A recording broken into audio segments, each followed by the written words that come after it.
podcast Fio da Navalha. Oferecimento Barbearia do Tio Salim, Faro, Sublimação Personalizada, Assisc São Carlos e Farmácia Rosário. Olá, mais uma vez estamos aqui com o nosso podcast no Fio da Navalha. Obrigado a vocês por estarem conosco novamente.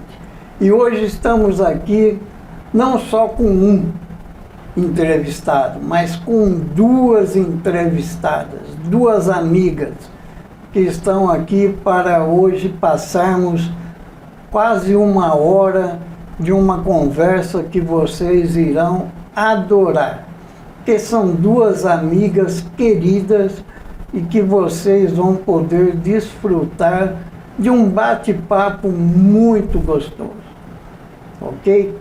Antes disso, deixe-me agradecer a nossa querida Associação Comercial e Industrial de São Carlos e também a Farmácia Rosário, que daqui a pouco a gente fala um pouco mais sobre esses nossos patrocinadores que sempre estão conosco.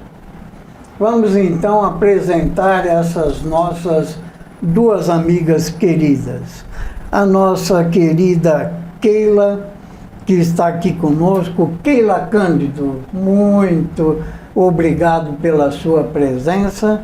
E a nossa querida, vamos deixar ela se apresentar. Ela, eu não vou falar o nome, porque eu quero que ela se apresente. Por favor. Cristiane Menezes.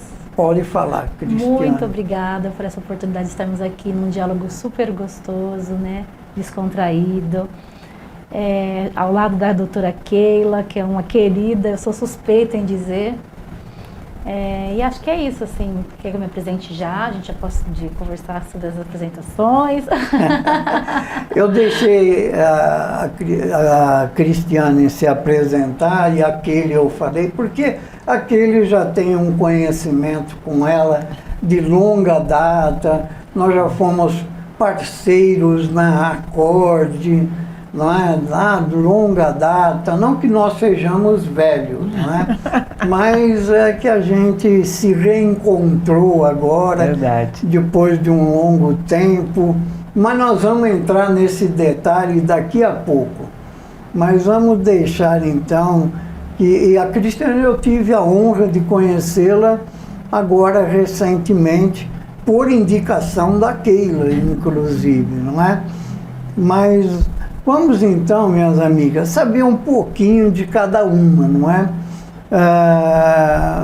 Keila, fala um pouco da sua história para o pessoal poder, aqueles que não a conhecem ainda, né?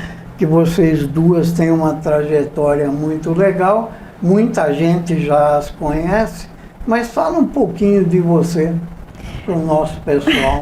Bom, primeiro agradecer o convite, é um prazer enorme estar aqui com você e com todos os seus ouvintes para falar de um assunto que me é muito caro, que é a questão étnico-racial e a questão do PCD. PCD é a pessoa com deficiência. Devo dizer a você que quando nós nos encontramos, né, pela primeira vez, que foi através da Acorde. E a Acorde, eu sempre costumo dizer, Luiz, que ela foi o ponto-chave da minha vida.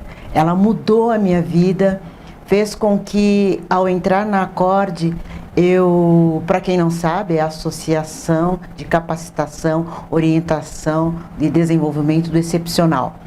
Era uma instituição que ficava ali na Rua Major, com a Manuel de Matos, né? Isso eu estou dizendo por volta de 97, por aí, 1998. E a Acorde mudou a minha vida. Também não precisava dizer o ano, né? Aí vamos falar o quê? É verdade. E a Acorde realmente mudou a minha vida. Eu entrei lá para tocar violão e saí, aliás, arranhar violão, deixa eu colocar melhor, e saí de lá como coordenadora. Me fez ver o mundo de uma outra forma, me fez ver que a pessoa com deficiência ela tem os seus valores, tem os seus direitos. O olhar que eu tinha que deles serem uns coitadinhos, eu vi que são cidadãos com direitos. Então, isso me fez repensar toda a minha vida. E de lá para cá, eu, diante dessa ação que me envolvia na época, eu fiz o recorte racial. E aí prossegui a minha vida exatamente fazendo isso. Não só no movimento negro, mas aí depois eu fui fazer as minhas especializações, as minhas pós-graduações. Aí depois eu fui para o executivo, legislativo, coordenei essa temática no privado, fiz assessoria para vereadores, deputados, fiz uma assessoria também para o secretário de Justiça do Estado de São Paulo, na época. Enfim, a minha vida toda se pautou nessas questões, mas a Acorde foi um divisor de todas essas ações, que hoje eu digo que foi com sucesso. Aprendi muito, errei muito, mas eu devo dizer que foi com muito sucesso, eu devo muito, tudo isso à Acorde. Que beleza, não? E a gente fica muito orgulhoso disso, né? E hoje você advoga. Hoje nem tanto. Eu advoguei, assim, advogar mesmo, logo quando eu me formei. Depois disso eu fiz o direito pano de fundo. Aí eu fiz sempre assessoria para esses órgãos e instituições que eu falei para você. Mas como o direito como pano de fundo.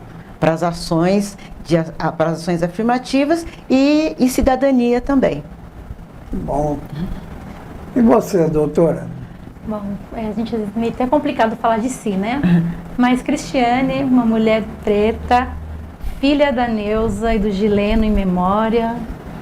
Eu sou mãe da Alicia, uma menina linda de 11 anos, e do Davi, um bebê de 10 meses. Não, que beleza. Atualmente parabéns. Advogada. Trago toda essa trajetória de quem são os meus pais, e de onde eu vim, para onde eu vou, de onde eu parto, né, que são os meus pais. Porque eu vim de uma família muito simples. Eu sou a primeira pessoa advogada, não tenho família, meus pais, tios, avós, ninguém na área do direito. É a terceira a fazer faculdade dentro da minha família, que não irmãos, né?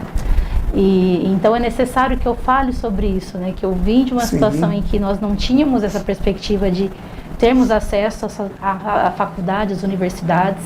Sou participante das políticas afirmativas, entrei numa faculdade através de sistemas de cotas, para além das minhas notas, né? E foi o que me deu acesso aos estudos e escolher o direito por conta justamente de situações em que eu vivia na sociedade, em que eu via também, presenciava, vivenciava. Nós falamos de pessoas importantes na nossa vida.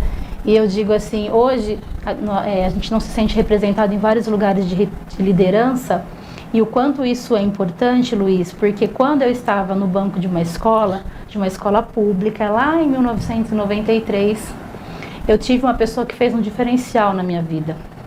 E isso eu chamo até atenção para os educadores, para os professores, o quanto eles são essenciais na vida dos seus alunos, de incentivar.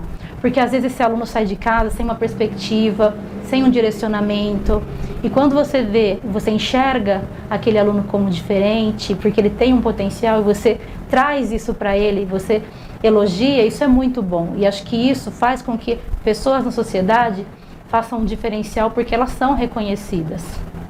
E assim foi comigo em 93, quando a Keila entrou na minha vida como professora. Eu me recordo que na sala de aula, ela veio dar aula de português e nós havíamos feito uma redação. Tanto que até hoje eu gosto de escrever, eu me considero uma escrita muito boa, porque eu tive essa referência, essa mulher que enxergou a minha escrita, não como uma crítica destrutiva, porque ali eu fazia uma dissertação falando sobre as questões da sociedade, da periferia, eu trazia Racionais MC, que hoje eles, ganharam o prêmio de honoris causa, né, da Unicamp. Então, olha o que é o Racionais MC hoje, o que era lá na minha época. Então, era uma época de muita discriminação nessas questões, e eu já trazia o rap como poesia para uma redação. E aquela, num olhar muito sensível, já fazia o recorte racial aí. Chamou a sala, perguntou de quem era aquela redação. automaticamente eu sei que ela já sabia, porque conhece os alunos, mas era necessário que houvesse esse destaque, porque era uma aluna negra, que até então a sociedade em si não vê como uma pessoa de potencial e que pode chegar em vários lugares. E hoje eu, nesse lugar de advogada, presidindo uma comissão de igualdade racial dentro da minha subseção, que é a cidade de São Carlos, a 30ª subseção da OAB São Paulo. Hoje tenho também a confiança de ser coordenadora da nossa 5ª região, então eu coordeno 5 cidades, entre 4 subseções aqui da 5ª região da OAB. Para mim, assim, é um motivo de muito orgulho e muita alegria, e tem que fazer esse destaque de que pessoas que passam pelo nosso caminho, elas têm a possibilidade de fazer com que esse caminho seja bom e produtivo, ou que você realmente pare pelo caminho. Exato. E eu fui muito agraciada naquele momento. E me traz muita alegria, e hoje é o que eu procuro passar. Onde eu vou é essa questão, que nós precisamos sim incentivar os nossos alunos, as nossas crianças, nunca dizer para uma criança que isso é uma inverdade, ou que ela não vai alcançar, que ela não vai conseguir chegar a algum lugar. Ao contrário, não, isso é só um sonho, não, isso não tem nada a ver, esquece isso, não, nós temos que incentivar. Por mais que seja um sonho que você fale, nossa, é inatingível. O que é inatingível hoje? Exatamente. Então, enquanto mulher, porque o recorte de gênero também existe, que enfrenta todos os dias o machismo da sociedade, e mulher negra, então, você traz o racismo junto, né? Então, eu venho dessa situação, de ter, graças a Deus, né, pessoas no meu caminho que foram me trazendo essas referências. Apesar dos meus pais não serem operadores do direito, minha mãe fez até a 4ª série, o meu pai fez até o 8º ano, né, na época, e era trabalhador de indústria, minha mãe do lar. Mas eles nos criaram muito bem, assim, os meus cursinhos eram comunitários, eram cursinhos de igreja, de lugares nessa situação, nós não tínhamos condição. E quando os meus pais puderam me olhar e ver, né, não, minha filha é advogada. Meu pai, antes de falecer, ele não conseguiu me ver como advogada pegando a carteira, minha mãe estava lá me representando a ele. Mas ele foi até a minha formatura, e ele com muito orgulho. Então é isso que eu quero trazer para os nossos ouvintes, para os nossos telespectadores, que nós temos que ir à frente, ir adiante, não desistir. É difícil, sim, mas nós vamos conseguir. Eu digo nós porque eu já me enquadro os que ainda não vieram, não consigo desassociar. Eu não consigo falar num individualismo, assim, eu sempre procuro pensar no coletivo. Então eu falo, não, nós vamos conseguir. Assim como eu consegui e ainda pretendo ir além. Mas é isso, sempre pensando à frente, né? Sim, sim. E é muito importante, você citou 2 coisas que infelizmente no nosso país ainda está aí, está na nossa realidade, né? Ser mulher e ser negra, não é? Ainda impera isso, infelizmente, né? E é tão interessante essa nossa fala, porque assim, diferentemente da Cristiane, eu venho de um lar em que a minha mãe começa a ser costureira e depois ela vira professora. Porque a minha mãe terminou os estudos dela depois de casada, ela era costureira.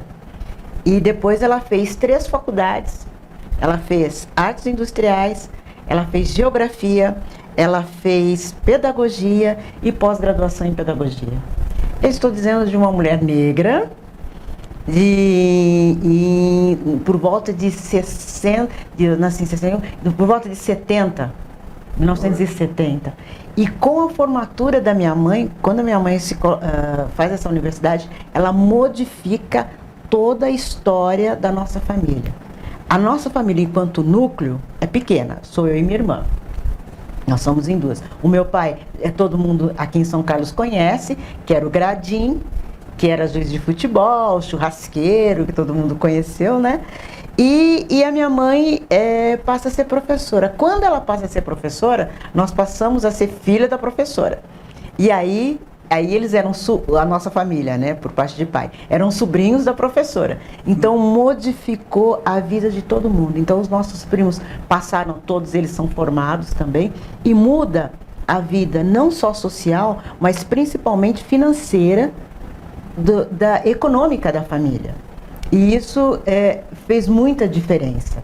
Por quê? Se a minha mãe eu tinha em casa uma mulher que fez 3 faculdades, no mínimo eu e minha irmã tínhamos que ser formadas, né? Então assim, mudou a concepção. Mas é muito interessante que mesmo a mudança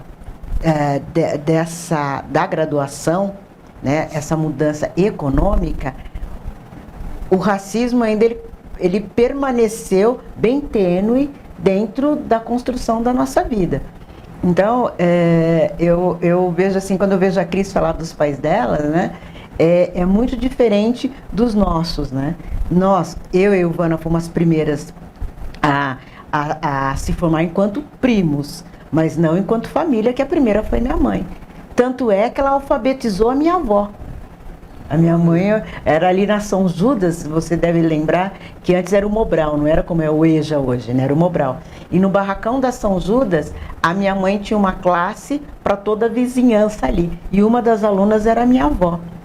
Então, assim, a minha avó foi alfabetizada pela minha mãe. Eu já tive uma mãe, assim, de você ir na formatura de uma mãe, é muito legal ver a mãe se formando. Olha a dificuldade, mas nós vamos lá e fez uma, e fez 2, e fez 3. Quer dizer, era um cenário diferenciado. E eu também entendo que era um cenário diferenciado para a época, para as famílias negras aqui de São Carlos também. Porque eram poucas que tinha. E naquela época, naqueles anos, né? Então era bem diferenciada, né? E eu vejo isso hoje com muita satisfação. E é claro que os nossos filhos, tanto a minha filha quanto os filhos da minha irmã, que são 2, é claro que hoje eles já são formados, já vem de um outro... Assim, o que a Cris, o que a filha da Cris, da doutora Cristiane, ela está vendo na mãe dela, né, que essa mulher formada, tal, eu vi na minha mãe, não é? Que consequentemente a minha filha está me vendo também. Então é muito interessante essa diferenciação que as famílias hoje, principalmente as famílias negras, têm em São Carlos. É um olhar muito diferenciado, até por São Carlos ter 2 universidades. Sim. Então, eu acho que isso faz uma diferença. Se você vê a comunidade negra de São Carlos, por exemplo, só um comparativo, né, da família de Araraquara, é muito diferenciado. É muito diferenciado, embora a ferrovia, né, que trouxe os negros aqui, levaram os negros para Araraquara, seja a mesma. Mas o formato dessa sociedade, por conta das universidades, é muito diferente. É mesmo, sentido diferente. Isso no meio? Porque assim, você cria os seus filhos para que eles vão para a universidade. E geralmente eles não ficam aqui em São Carlos, né? Eles vão estudar fora. Então você não tem assim, o movimento jovem de São Carlos, negro, vamos colocar assim, muito vai das universidades. E os negros que estão na universidade não são filhos de São Carlos, que é diferente de Araraquara, né? O movimento jovem de Araraquara muito se dá devido à família negra que mora em Araraquara. E isso faz um diferencial enorme quando você vai pensar em políticas públicas. Faz um diferencial enorme. O olhar que você tem para esse movimento, como que você vai aglutinar essa comunidade, né? Então tem um olhar muito diferencial, muito diferente, e que eu penso que as pessoas têm que começar a pensar nisso. Né? Interessante. É tudo uma questão de história, né? É verdade. Tudo uma questão de história, e que às vezes passa despercebido, e às vezes você fala, nossa, por que o movimento não surge efeito? Por que as coisas não surgem efeito aqui em São Carlos, né? Porque nós temos populações diferenciadas que chegam aqui. Porque os filhos daqui mesmo dificilmente ficam, né? Geralmente eles vão para fora, fazem universidade, porque é isso que a gente quer, que os seus filhos cresçam, que ele estude, e ele vai procurar procurar outras universidades, geralmente são fora. Então, nós temos que pensar em como aglutinar esse povo que vem de fora para cá. Porque são muitos, né? São muitos. Eu não me recordo agora a quantidade, mas são o quê? Pelo menos 30 mil estudantes Tem universitários a gente tem aqui, não é? Se você pensar em termos de, assim, de todos os cursos, os que somando as três, e a Unicep, mais a particular, sim, as tecnológicas, os professores, a maioria deles, pelo menos 30 mil aí. E você não deve ter 1% de São Carlenses mesmo. Né? Uma coisa. Então o olhar é diferenciado, muito gozado. Em Araraquara não tem esse público. Não. Por mais que você tenha uma Unesp, mas é um público bem menor. Bem menor e mais talvez da própria cidade. Sim. Não é? Ou na região, né? Na região. Daqui que vai para lá, alguma coisa assim. Eu conheço muitos professores que moram aqui, que são daqui, que dão aula em Araraquara, né? Mas é muito diferente, a relação é outra. E você não tem essa raiz, né? Você fato. tem uma população assim variável, né? É fato. Cristiane, posso chamá-la assim? Pode, por favor. Não desmerecendo a doutora. Fala um pouco da OAB, da sua como é que chama? Subseção ou sei lá. Fala um pouco do seu órgão lá na OAB. Partindo da questão de que assim que eu me formei, que eu fui para o direito, que eu prestei a prova da ordem, e aí eu chamava o Dr. Renato, né, que é o nosso presidente hoje da subseção São Carlos pela segunda gestão, e eu ficava com ele no Instagram, às vezes no WhatsApp: nossa, doutor Renato, eu não vejo os advogados negros, as questões étnico-raciais, e comentando com ele algumas coisas que aconteciam. Aí, para esse ano, né, porque a Comissão de Igualdade Racial da OAB, ela não começou agora. Ela já tem outras gestões, que inclusive a doutora Keila foi uma das presidentes dessa comissão, com um outro nome, né, porque tem alguns que falam da verdade da escravidão no Brasil, e questões de discriminação. Então, assim, muda-se às vezes a nomenclatura, mas o sentido é o mesmo, né? A intenção, o intuito da Comissão de Igualdade Racial é o mesmo. Então, o doutor Renato me fez esse feliz convite para que eu, então, estivesse à frente dessa presidência. Eu confesso que de início eu assustei. Eu vim da militância para o direito. Alguns vão do direito para a militância. Então, eu conhecia muito do movimento negro de São Carlos por conta dos meus mais velhos, que eu pude, né, ter esse privilégio de acompanhar um pouco do trabalho da Congada, das questões quando tinha o 20 de novembro e outras situações em que iam todos para as fazendas. Então nós rememorávamos a questão da ancestralidade, da capoeira, dos jogos, né, das danças, né, fiz parte de danças aqui em São Carlos. Então eu precisava, a partir de que, onde eu estou, que é a questão agora quanto a mulher advogada, mulher preta advogada, o que eu poderia fazer para militar? Então, esse convite, quando vem, eu não posso recusar, né? Então, a partir daí, aceitei esse convite, reuni outros advogados negros. É importante dizer que dentro da nossa comissão também nós não trabalhamos somente com advogados. Na minha comissão, por exemplo, eu tenho um jovem negro que ele é assistente social, porque nós precisamos ter essa conversa da sociedade, porque nós estamos na sociedade civil, a OAB, apesar de ser uma instituição de classe, nós precisamos ter esses diálogos, né? Então são feitos trabalhos na comissão internos para auxílio dos advogados nas questões étnico-raciais, se assim eles tiverem disposição, interesse e tudo mais. Quando surgirem uma situação dessa, então a gente leva para a comissão, para dentro da OAB, palestras que também são abertas ao público. Mas a gente também ouve muito a questão de denúncias que às vezes chegam para a gente, acompanhar algum caso em alguma escola, uma questão de crimes raciais que acontecem na cidade, a pessoa às vezes não sabe como fazer uma denúncia. Então nós estamos sempre trabalhando nessa questão de trazer informação, de levar informação para as escolas, para os alunos, para as fábricas, que acho que é muito importante falar nessa questão, porque não temos lideranças negras. Então, essas questões étnico-raciais, quando parte da Comissão de Igualdade Racial, nós temos que ir para todos os lados, da educação, da questão do trabalho, do emprego e renda, né? E por todos os lugares tem que ser feito esse recorte. E esse é o papel da comissão. Temos também uma transista. Ainda fala, ela é advogada? Ela é uma transista. Por quê? Tem essa parte cultural, Luiz, Sim. das questões étnico-raciais. Tem todo um trabalho, toda uma história das questões das tranças, do cabelo Black Power. Então, nós, enquanto pessoas negras, essa questão foi contado, a história dos escravizados, pelo colonizador. E agora nós estamos fazendo o quê? Contando a história por quem foi oprimido. E é a real história. Sim. Então, é por isso que eu penso que dentro do direito nós podemos fazer isso. Levar a questão cultural, e eu digo que é um constante aprendizado, porque no judiciário a gente sabe que nós somos minoria, nós não temos representatividade no judiciário, promotores, juízes negros. Eu não me lembro de Não tem. ver, não tem, né? Aqui em São Carlos, não.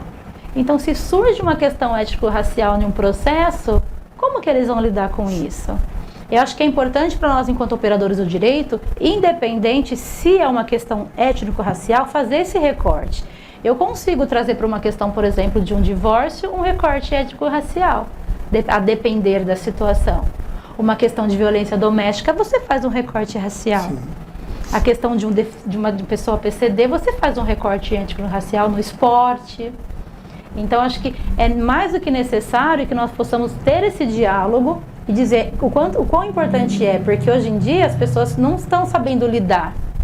O judiciário mesmo não está sabendo lidar com essa situação. Mas por quê? Porque todo momento teve um ensino colonizado e colonial. Então é preciso fazer uma decolonialidade, trazer essas questões étnico-raciais pela visão do oprimido. E existem muitos. O esporte está sendo uma janela para isso, né? Uma vitrine, né? Sim. Porque temos casos muito fortes ultimamente, né? Que estão trazendo ao povo, o caso do Vini, Sim, e um monte aí, né? Sim. Está trazendo à tona o racismo através do esporte, muito, né? Isso vem dizer que o quê? Ninguém está blindado do racismo. Por mais ascensão que você tenha na sua carreira, que é o caso do Vini Júnior, o caso da Ludmilla, que recentemente Sim. sofreu um caso de racismo, e tantos outros casos, até fazendo o recorte da violência doméstica, tivemos aí um caso recente da Ana Hickman, né? Então, Sim. assim, todos estão sujeitos a passar pelo racismo. E falando da questão do racismo, você pensa, nossa, o Vini Júnior, uma pessoa conhecidíssima e ainda passa por isso, é porque a gente costuma dizer, a nossa cor sempre chega primeiro. Sim. E aí as pessoas acham que não tem capacidade e às vezes querem nos ferir, trazendo isso um apelido depreciativo. A gente fala que nós costumamos pensar e ter que ser 2 vezes melhor do que todo mundo em todas as coisas. Uma vez que você faz tudo certo e aí você faz uma coisa errada, você vai ficar manchado por aquilo. Então isso é um viés racista da sociedade. É fato. Que no momento em que você demonstra a sua ira, você faz o quê? Comete o racismo através de um xingamento. E uma observação que eu faço, inclusive, em relação à imprensa, é que em 10 casos de racismo que chegam à imprensa e tornam uma veiculação muito grande.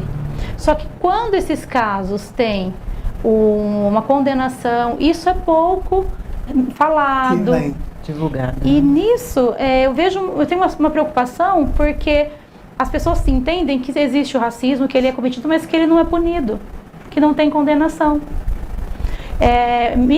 Eu tenho me preocupado muito com isso ultimamente na questão do seguinte: as crianças, por exemplo, nós estamos falando do esporte, são muito ligadas ao esporte. Já crescem nessa questão de meu time é melhor que o seu, aquela brincadeira, aquela coisa que ludicidade que é até gostosa, essa rivalidade que é sadia, até um momento Sim. sadia. Mas quando a criança está na televisão, vendo um caso do racismo do Vini Júnior, em que ele todo momento ele é xingado, e você vê ele chorando falando sobre isso, traz para a criança uma comoção. Só que as crianças, quando ela briga com um amiguinho, ela quer o quê? Ela quer machucar, ela quer ferir o amiguinho no inconsciente dela. Quando ela vê, isso é uma concepção minha, né? Quando ela vê que na televisão uma pessoa chamou o Vini Júnior de macaco e isso doeu, ele entende que o quê? Quando eu tô com raiva e eu quero brigar com o meu amiguinho que é negro, eu vou querer machucá-lo, porque depois estão todo mundo brincando. Então essa criança pode chamar um amiguinho de macaco porque vai doer, porque viu que doeu na televisão. Mas ninguém chegou para essa criança e disse assim, olha, aquilo ali não é legal. Olha o que aconteceu depois para os agressores do Vini Júnior. Eles estão, por exemplo, eles estão sofrendo uma sanção, eles têm que pagar um valor.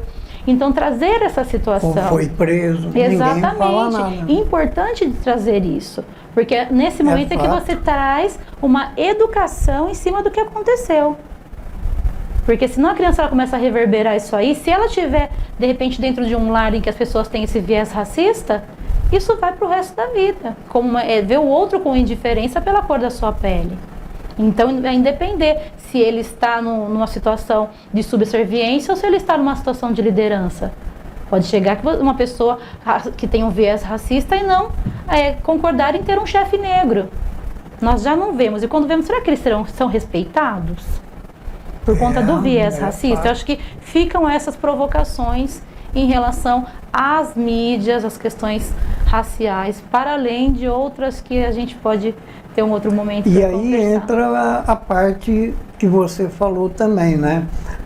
A parte do machismo. Será que os homens estão se acostumando a ter chefes mulheres?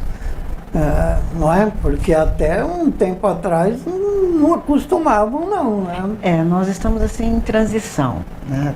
Eu penso que tudo isso se dá através da educação. É fato. Educação. Penso que ainda os homens ainda não estão acostumados a ter mulheres no poder, né? Exatamente. Haja vista, vamos começar aí para as eleições, você tem uma cota para mulheres dentro de um partido, mas você não tem a mesma cota para o cargo que ela está se candidatando. Então você tem 30% dentro do partido para mulheres, mas você não tem 30% de vagas, de cadeiras na Câmara para essas mulheres. Então, na verdade, você faz um esforço, mas mesmo assim esse esforço ainda não é o suficiente para colocar 30% dessas cadeiras, certo? Exatamente. Quando se trata de mulher negra, é pior ainda. Porque no quadro salarial, você sabe que tem um homem branco, depois você tem o salário da mulher branca, depois você tem o salário metade do homem negro, depois da mulher negra. Então, assim, é muito complicado.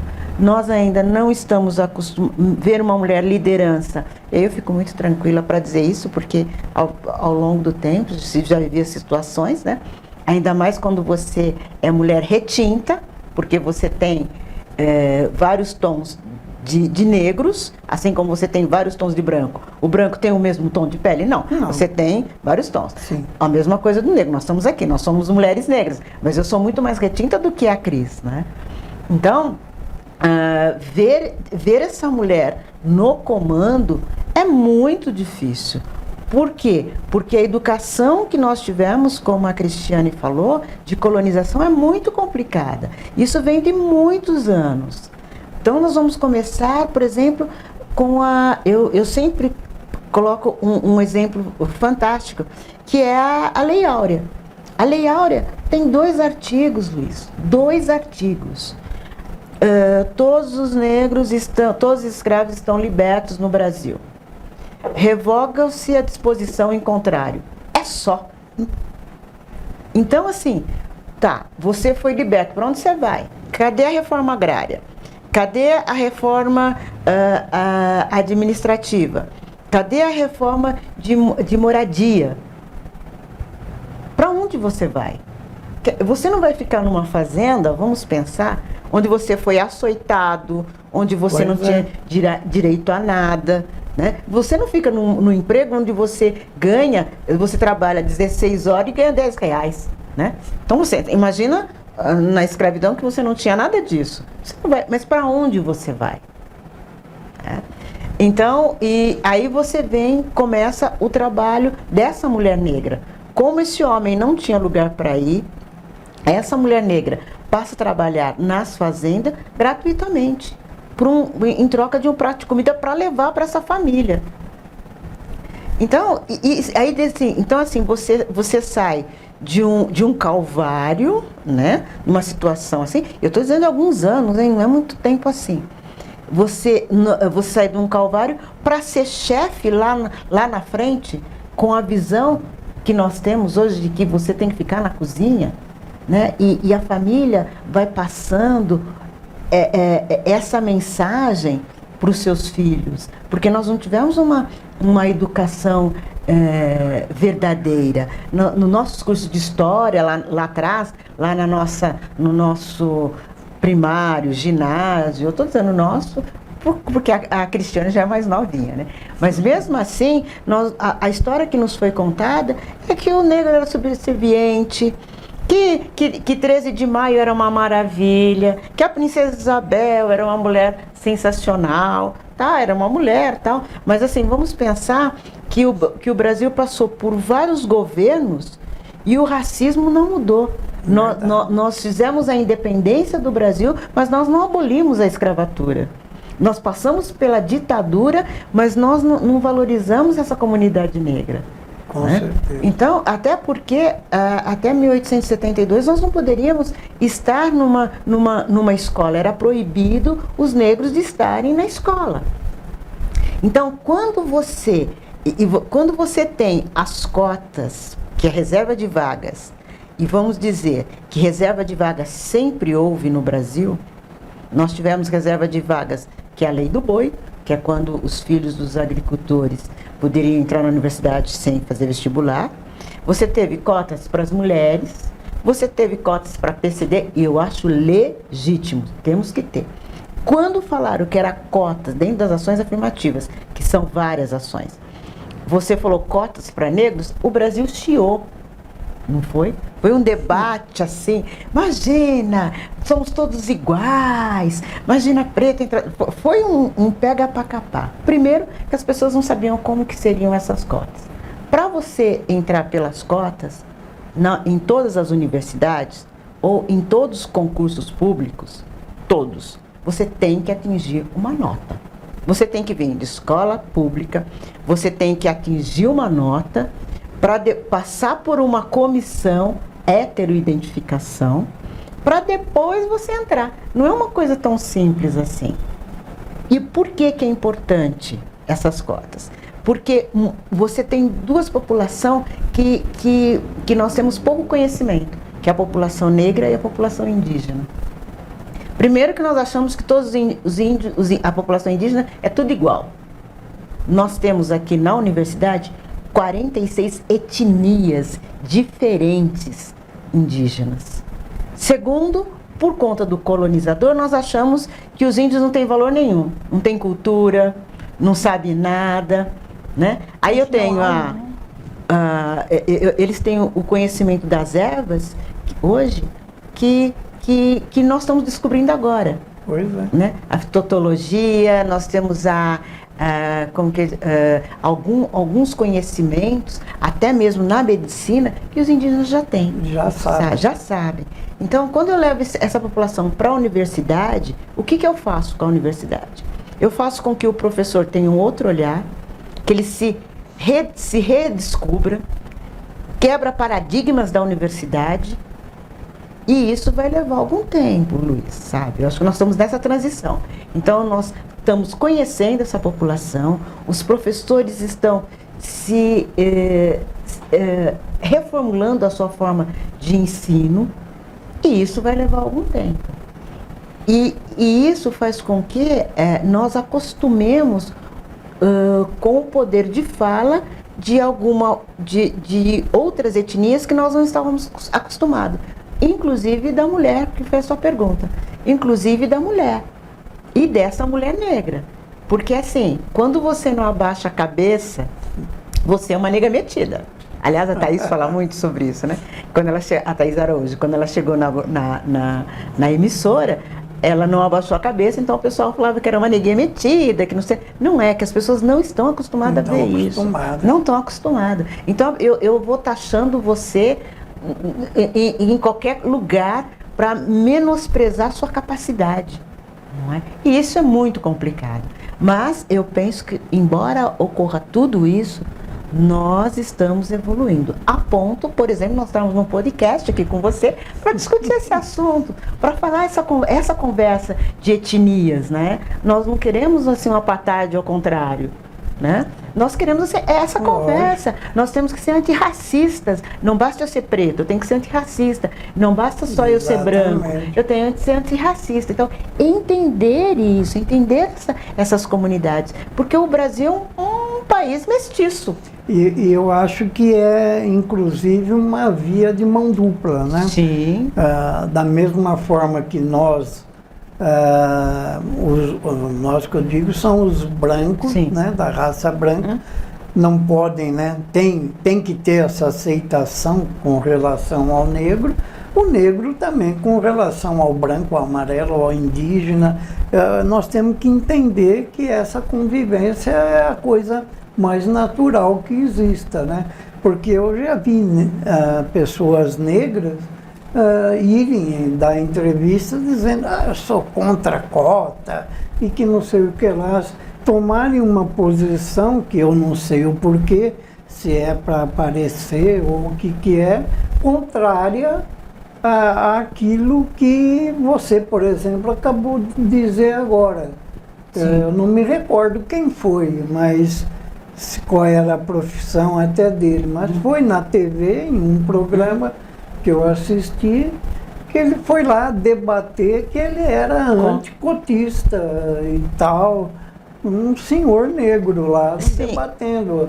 Eu até me assustei, falei, ué, que ele tem, se ele é contra, fica quieto, pô, porque está indo de encontro àquilo que nós, pelo menos eu, sou a favor. Tem tanto branco a favor e o cara vai lá e contra. Eu até assustei. Agora, uma questão assim, por exemplo, é a Adriele, a irmã da Marielle, que hoje é ministra? Aniele. Aniele, né? Então, eu nunca tinha nem visto ela antes, né, dela ser ministra. Mas eu achei tão ponderada. Eu assisti uma entrevista dela outro dia. Eu gostei, sabe o que eu gostei dela, menina? Ela deu uma entrevista aí na TV e eu achei ela assim tão suave, a fala dela tão gostosa, que eu gostei, fiquei assim, não é apaixonado, mas eu gostei muito da fala dela, viu? Eu achei ela bem ponderada. Além dela ser doutora, e o que eu acho interessante é que as pessoas acharam que ela estava lá no ministério por ser irmã da Marielle, né? Não, ela tem muito mais do que a Marielle. Sim. Até porque ela ficou muito tempo fora do Brasil. Então, assim, ela tem muito mais que a Marielle. Tem. Né? Pelo que eu ouvi ela falando e o entrevistador dela, acho que foi até num podcast, não sei. Falou e ela foi contando a história dela lá no exterior e tal, que ela sofreu muito preconceito lá fora também por ser negra.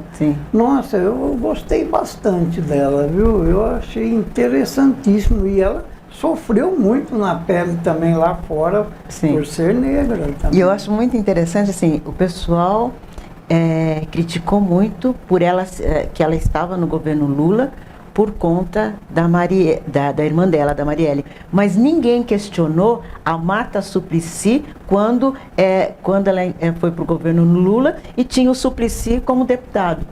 Não é? Pois é. Então, assim, ninguém falou nada. E mais, a Marta até hoje usa o sobrenome Suplicy. Né? Ela separou do Suplicy, ela casou com um argentino. Ninguém falou nada. Não é? Não, é só um adendo. Não, mas é fato. Isso daí é fato mesmo. Isso são características da sociedade, né? Eles não estão acostumados a ver os negros em ascensão. E quando às vezes vêm os negros, acham que os negros só conseguem falar de assuntos ético-raciais. Aí você tem uma ministra negra, doutora, que tem toda uma formação e muita informação e muito conhecimento. Quando você traz essa questão que gostou da fala dela, que ela é uma pessoa assim, essa é a nossa linha, que nós devemos falar de um assunto que nos traz muita dor, porque o racismo ele adoece, ele é adoecedor, mas sem discurso de ódio. Isso. Porque é o que a doutora Keila disse, não é uma política de estarmos guerreando contra a questão do pacto da branquitude. As nossas lutas não são nessas questões.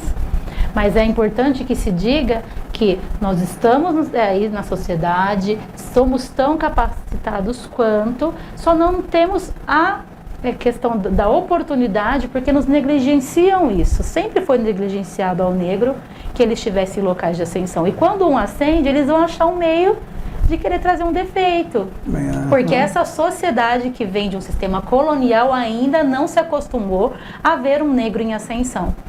Quando você traz que um negro, ele traz essa questão das cotas como sendo uma pessoa contrária às cotas, eu penso que esse negro, ele foi vítima de um racismo, o qual ele está até hoje. Porque muitos negros, eles não querem ter essa militância, uma porque sofreram demais, outros porque acham que, tipo assim, não, estão nos fazendo um favor. Não é, é reparação. Então é preciso ter o quê? Um letramento racial até dentro mesmo da população negra, para que ele venha entender tudo aquilo que ele passou e traz com ele as dores, a questão psicológica, para que ele venha entender que este tem que ser o caminho. É uma questão que é necessária, mas que um dia pode ser que não precise mais, até que haja de verdade uma igualdade que a gente não consegue enxergar, e por isso que hoje é importante a gente ter políticas de ações afirmativas, para que cheguemos a essa igualdade. Então, quando tem um negro que milita em desfavor à causa da militância negra, eu o vejo como uma vítima desse racismo que o deixou dessa maneira.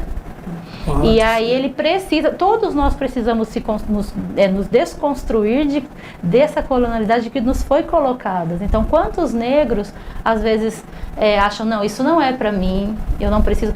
Nós temos aquela questão da meritocracia. Porque é por mérito. O negro, ele tem todo o direito, ele se esforça demais, mas não é questão de mérito. Não dá para falar que vai ser por mérito. Porque é o que eu digo, quantos negros estão aí arrebentando em todas as áreas, mas eles não têm porque a cor chegou primeiro, eles não têm essa oportunidade. Então é por isso que tem que haver essas políticas afirmativas dentro das empresas, principalmente porque quando uma empresa fala assim, eu tenho 10% de funcionários negros. Onde esses funcionários negros estão dentro da sua empresa? Exatamente. Então eles estão na base. Quantos deles estão no topo da empresa? Então por isso que é necessário também ter essa questão desses recortes para que haja uma liderança e essas lideranças negras possam fazer a diferença na hora de uma decisão. Porque vai entender a questão étnico-racial.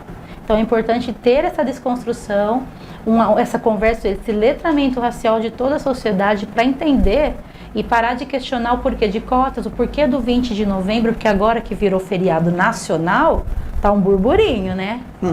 Todo mundo falando porquê, mas se a consciência é humana, lembra de Morgan Freeman, e aí, né, até cansa de falar sobre isso. Mas não questionam outros feriados. E nós não estamos querendo palco. Não é mimimi, falando nas palavras populares que é o que nós ouvimos por aí. Eu acho que tem que saber das questões da ancestralidade. Até isso nos foi roubado, Luiz. As pessoas falam assim, eu sou descendente de italianos, porque o meu sobrenome é um exemplo, né? Eu lembro que assim, quando alguns amigos meus falavam que eles eram descendentes de italianos, eles falavam muito com as mãos. Nós, enquanto pessoas negras, se a gente falar demais assim, nós somos afoitos, nós não temos modos. Nós somos as negras raivosas, por exemplo, dependendo se você se insurgir um pouco mais, se eu me alterar um pouco, não. Então, assim, olha só a questão do racismo que é colocado na sociedade no comportamento. Eu tenho o mesmo comportamento que uma pessoa branca e eu sou taxada de barraqueira, de raivosa. Então, assim, são tantos vieses que é conscientes e alguns inconscientes que é preciso ser apontado quando a gente tem essas oportunidades de fala. Só fazendo uma colocação que é importante, que nós estamos falando hoje tanto de tecnologia, de inteligência artificial, de algoritmo. Aí eu te pergunto, a máquina é racista, Luiz? Não, né? A máquina não vai ser racista, exatamente. E quem está por trás da máquina? Se essa pessoa tem um viés inconsciente de racismo, ela vai apontar determinados algoritmos ali com o que ela acha bom ou ruim. Então, por exemplo, dentro da plataforma do Google, que é um dos sites mais conhecidos de busca, você pode colocar assim, por exemplo, homem empresário. Dá uma olhada como que vai sair. Qual é o perfil que essa inteligência artificial traz para você como um homem empresário? Aí você faz uma colocação, isso já traz umas mais brandas, né? Famílias pobres. Olha o que o algoritmo traz como imagem de famílias pobres. Aí você coloca cabelo ruim e olha o que o algoritmo traz como um cabelo ruim. Isso são coisas que nós não estamos, não é um mimimi, não somos nós pessoas negras que estamos reclamando, é como está de fato.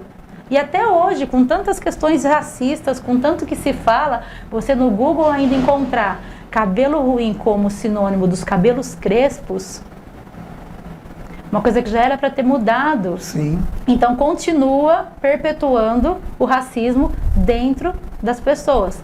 Você dizer que o racismo é estrutural é você jogar ele para uma estrutura. Mas a estrutura é feita de quê? De pessoas. Pessoas. Então é preciso estarmos em constante desconstrução e formação e informação de todos nós. De nós, pessoas negras, para sabermos que nós temos direito, somos ocupantes de todos os lugares. E podemos fazer uso, sim, das políticas afirmativas. É necessário fazer o recorte racial em todas as áreas da saúde, porque temos muitas doenças que são da nossa etnia, da nossa raça, que também às vezes são negligenciadas. E as pessoas, enquanto no seu privilégio branco, também terem esse olhar de se acharem numa questão de privilégio da branquitude e dizer que sim, não, sou antirracista e vou militar em favor disso. Quando eu ver uma situação, ainda que não esteja passando comigo, que a pessoa fale sobre isso, que ela vá ali tomar um partido, que às vezes não é o meu lugar de fala, mas é o seu lugar de luta.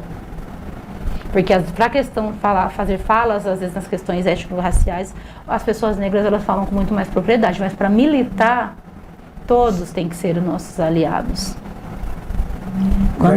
Quando a Cris está falando do Google, é simples, viu? É só colocar no Google, você coloca lá, cabelo ruim, aí você vai no imagens e vê o que aparece. Empresários bem-sucedidos, vai lá, imagens, vê o que aparece. É essa questão que nós estamos falando, que é muito complicada. Então, assim, é tecnologia. Né? E nós estamos numa cidade considerada a capital da tecnologia. Então, nós não podemos esquecer disso, né, Luiz? É verdade.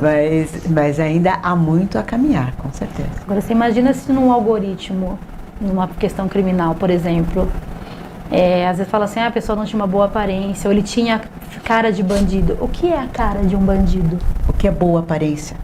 Então, é muito perigoso quando você colocar uma inteligência artificial para fazer o reconhecimento de pessoas. Se essa pessoa por trás desse algoritmo for uma pessoa racista, você pode ter certeza que no reconhecimento facial ali dos bandidos, só vão dar as pessoas negras, que inclusive são a maioria da população encarcerada, que já vem E o pior é que a inteligência artificial já está dominando tudo. Para você ver. Eu fiquei hoje até de madrugada assistindo sobre inteligência artificial. Na Band teve um programa maravilhoso sobre isso. E acabou, era 2 e pouco, e está em tudo. Está em tudo. Impressionante como está a questão de AI. É impressionante. Bem, nós vamos precisar de um outro programa para nós três. Porque temos muito o que falar, né? Sim. Muito, né? Acho que já estão até convidadas para mais um programa. Obrigada, Luiz. Porque temos muito o que falar. Olha lá o nosso tempo, ó. O que resta. E nem parece que passamos 1 hora já. Nossa. E nós voltaremos. Já já eu passo a despedida para vocês. Passamos tão rápido, meus amigos, que nem pude agradecer aos nossos patrocinadores. Então eu vou ter que, eles vão me perdoar, eu vou falar rapidinho hoje. Zelão, me perdoa aí na CISC, mas você viu que o papo foi assim, ó, fluente demais hoje, não é? Os nossos convidados foram demais, mas a CISC está lá à disposição de todos os comerciantes com o seu atendimento prioritário com tudo que você, comerciante, precisar, comerciante industrial, né? A CISC está lá, é uma autoridade de registro e de atendimento, está lá com tudo que vocês precisarem à disposição. Então, a CISC também é para você, consumidor, está lá para lhe atender, para tudo que você realmente necessitar. Associação Comercial e Industrial de São Carlos e Farmácia Rosário, sempre uma perto de você, também com medicamentos, vacinas, perfumarias, manipulação e tudo que vocês precisarem. Mário, me desculpe, mas hoje você viu que o papo foi tão gostoso e tenho certeza que você também vai compreender que não deu um segundo de parar para falar um pouco mais para vocês dois, meus amigos patrocinadores VIP do nosso programa. Doutoras, para que vocês possam se despedir dos nossos telespectadores e também os nossos ouvintes nas mídias. Por favor, as suas palavras finais. Quero agradecer primeiramente a você, Luiz, pelo convite. Foi um prazer imenso conhecê-lo. Espero que nós possamos ter outras oportunidades juntos. Com certeza já estão convidados. Muito obrigada. Agradecer aos ouvintes, aos telespectadores por estarem aqui conosco. Lembrando que a OAB São Carlos fica na Rua Alexandrina 992. E estamos à disposição da sociedade. São muitas as comissões que tem lá, não somente a de igualdade racial. Muito bem. Keila. Agradecer a todos, primeiro a você, foi um prazer novamente nos revemos, é bom conversar com os amigos, telespectadores, ouvintes, muito obrigado, estamos sempre à disposição e namastê, ou seja, o meu Deus saúda o Deus de vocês. Muito bem, até breve. Podcast No Fio da Navalha. Oferecimento: Barbearia do Tio Salim, Faro Sublimação Personalizada, a CISC São Carlos e Farmácia do Rosário.